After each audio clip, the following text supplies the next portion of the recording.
the name Bev Bloom mentioned. Bev could not make it today. She also lives in California. She was one of the beginners of the Solar Cookers International way back in the beginning. I'm not really the one to speak to this because I wasn't there. But Bev and I have become friends over the phone and over the internet. And so Bev sent this by email last night, to say if she were here, this is what she would want you all to know. Dear Barbara, you were a seminal pioneer in developing practical solar cookers, which have spread to many corners of the globe and made life easier and healthier for countless thousands of women and children.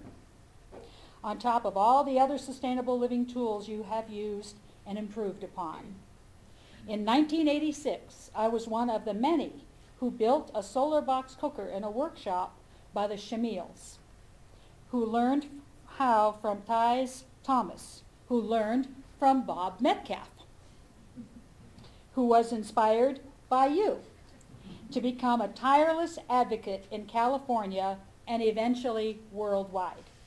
He also became the leading researcher in solar water pasteurization with solar cookers, saving countless lives.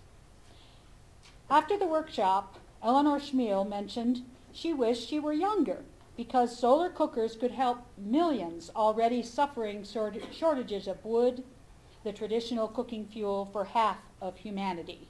And the shortages were and are continuing to grow with desertification and populations. A brief library check confirmed that there was very little solar cooker promotion anywhere except small programs by Indian and Chinese governments, and an idea was hatched. In 1987, when I first met you to explore forming a nonprofit organization to spread solar cookers information and use around the world, you gave it careful thought, and then your blessings, helping launch Solar Box Cookers International and bringing many other of your admirers to support this fledgling group.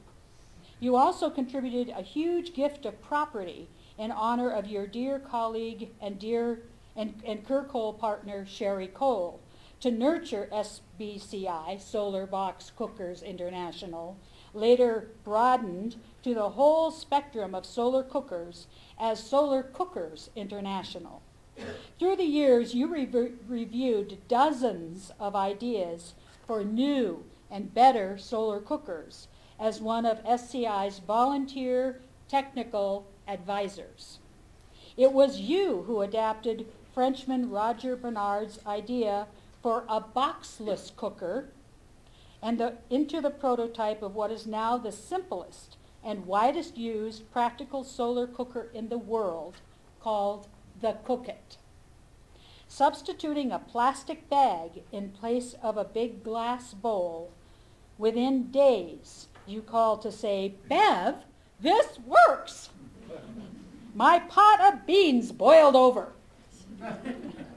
Today, there are at least 100,000 Cook-Its in Africa alone, being copied by many other NGOs.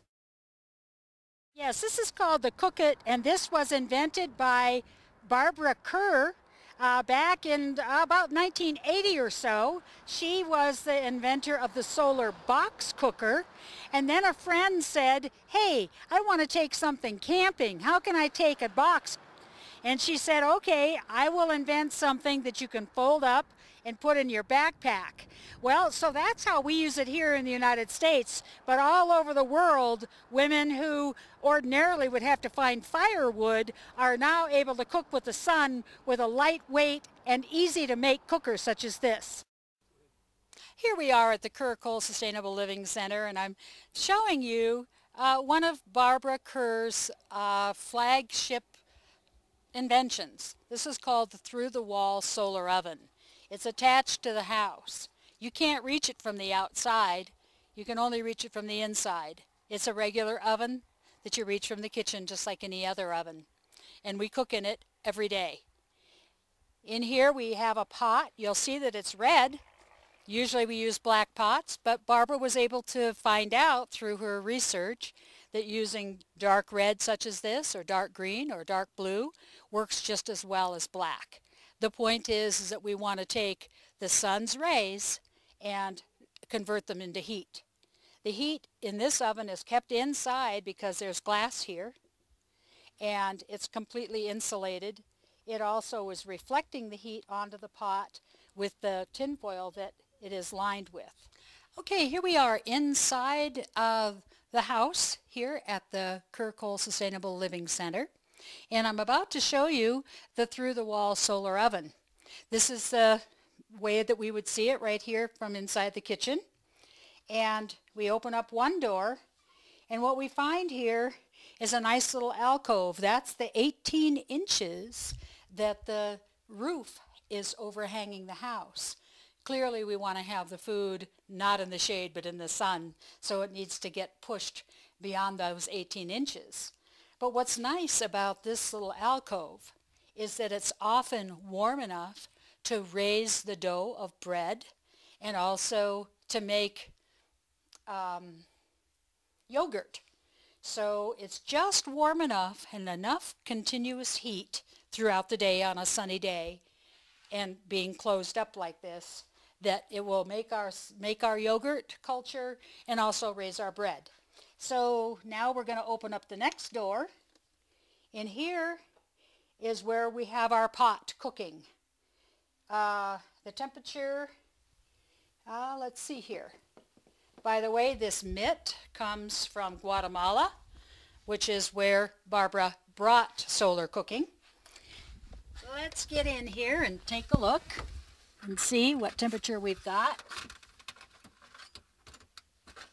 Okay, we have just about 200 degrees, and we have our pot cooking away here. Did you see the steam? Oh, maybe you can get the steam now. The steam is rolling up from this.